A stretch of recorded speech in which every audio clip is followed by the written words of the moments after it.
Hello audience. In the last video I was driving this and something in the transmission broke, and I said I was going to park this and just wait until I had time to work on it. Well, I since realized I actually need to fix this pretty soon because there's some events coming up that I need this running for. And we discovered the ring gear came off the flywheel, which doesn't really make any sense because this doesn't have a starter on it, so there's no stress on it. And driving it home I found some other symptoms. The engine shakes a lot more than it used to when it's running, and the noise, it's almost gone when it's in high gear. It's louder when you push in the clutch pedal, which doesn't make much sense. So in this video, I'm going to start taking it apart until I figure out just what's going on.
Now, one thing to keep in mind is on a Model T, when you remove the transmission housing, you're taking the high gear clutch throwout bearing with it, and there's no way to disengage the clutch.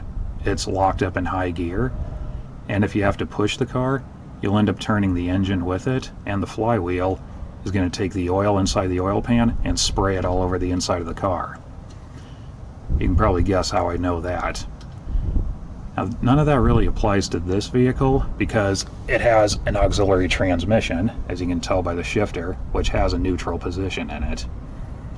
Okay, as we can see, the ring gear is definitely loose.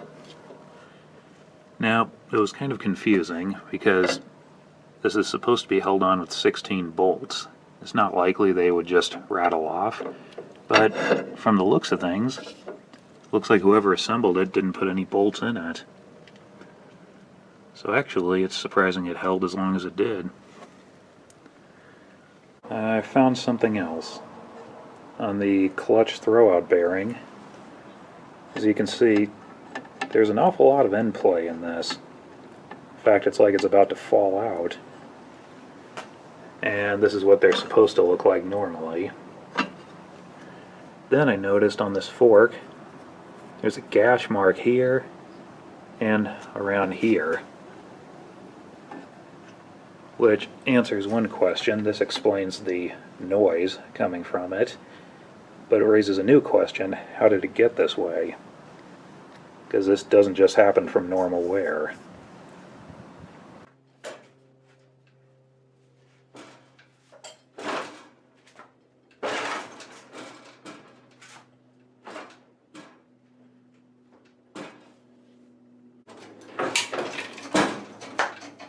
Okay, it wasn't quite working, so I had to turn the camera off and figure out what was going on.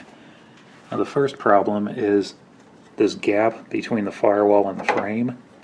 This is supposed to be enough for the engine mount to fit through, and it usually is, but for some reason it's not on this one. So I had to unbolt the firewall mounts and pry it up to get it out.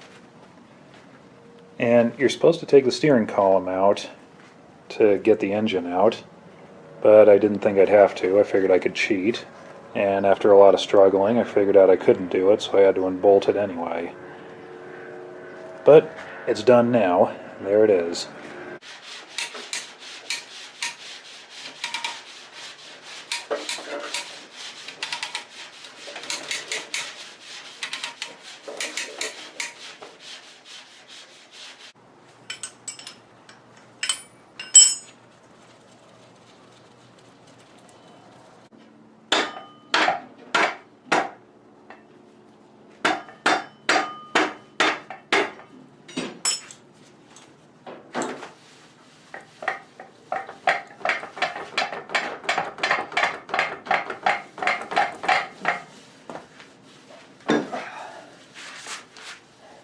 And here's the transmission assembly.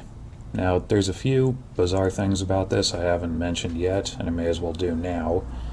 Now, first of all, you may have noticed when we took this apart it only had one band on it. They normally have three. One for reverse, one for low, and one for the brake.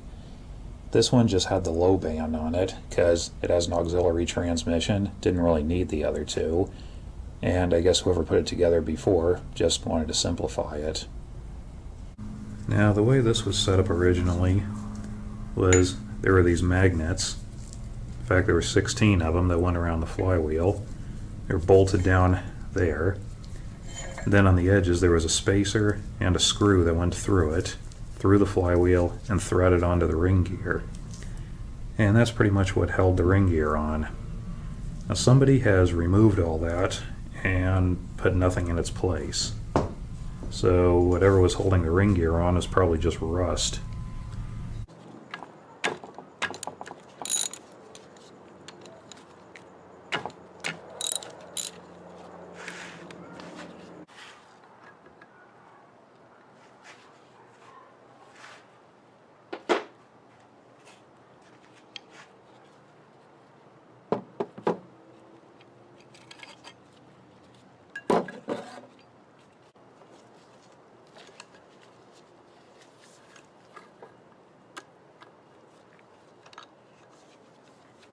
I took the clutch assembly apart, having trouble getting the key out, so I can't take it apart any further than this.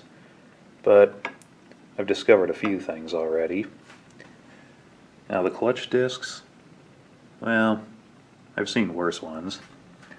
But the big problem I've found is this part where the discs sit against and all the way around. They're worn out pretty far down here, as you can see.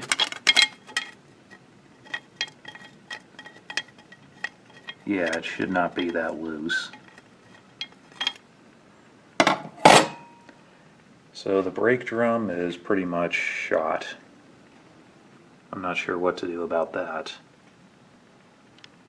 Well, I was hoping I could just buy a few parts and throw this back together and have it running in about a week, but it needs more than that. So, as of now, I'm not entirely sure what to do with it. I'm just going to put it aside for a week or so and think about it, and get back to work on everything else. So anyway, that's it for now. If I look tired, it's because I am. But thank you very much for watching, and we'll see you next time.